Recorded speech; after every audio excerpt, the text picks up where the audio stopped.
Welcome back to guys, आपका स्वागत है।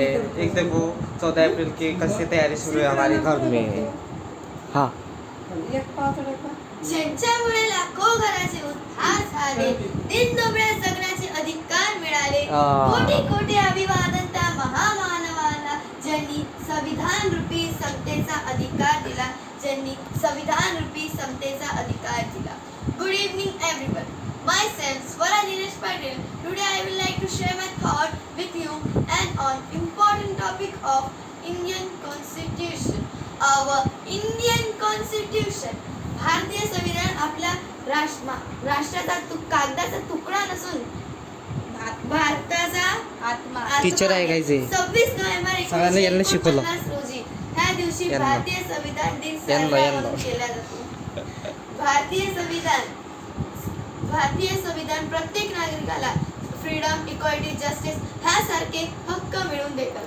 भारतीय संविधान सोशलिस्ट, सेक्युलर, डेमोक्रॅटिक, रिपब्लिक इत्यादी हक्क सर्व नागरिकास बहाल करतात. नको ती राजशाही, नको ती ठोकशाही, नको ती राजशाही, नको ती ठोकशाही.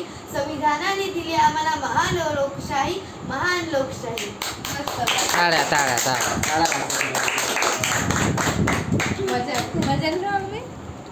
हे अर्धच आहे, अजून पाठ वाचायचं. हा, अशी तयारी सुरू आहे. आणि एंडिंग कशी करशील तू? ते सांगितलं ना मी. एंडिंगला कसं विसरली ते.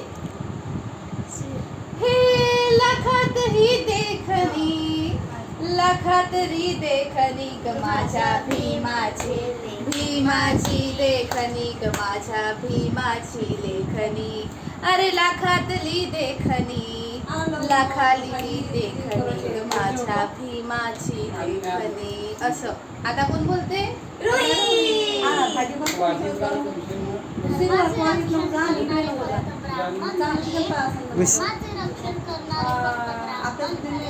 समाजाला मुक्त धर्माच्या गुलाबीतून शाहू फुले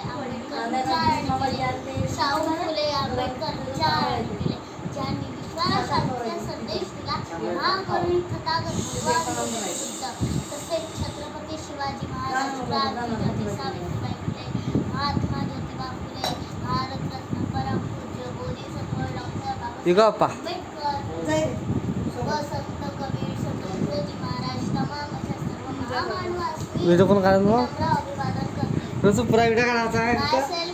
मी येतो गाईस बाहेरून. About Shahu Phule Ambedkar thought. मित्रांनो, डॉक्टर बाबासाहेब आंबेडकर हे थोर पुरुष आहेत. आपण यांची जयंती दरवेळेस मोठी समारंभाने आणि आदर्शाने साजरी करतो. जगात 195 देशात यांची जयंती साजरी केल्या जाते. जगावर कसं लढाव, अन्याय विरुद्ध लढाव कसं.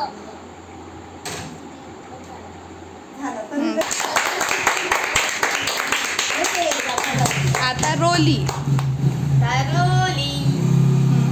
भारतीय घटनेचा तू व्हेरी गुड. शिल्पकार बरोबर.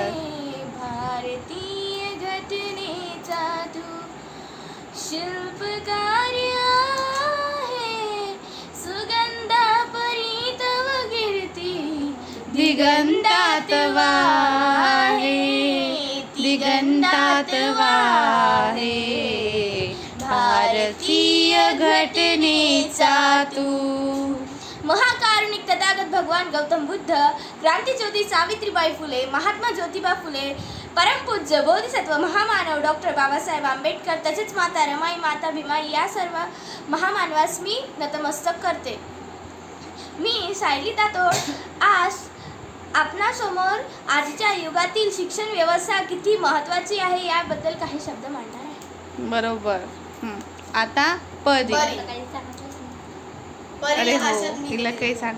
परीला भाषण लिहून नाही देणार, तर आता रुची दीदीला भाषण लिहून देणार आहे.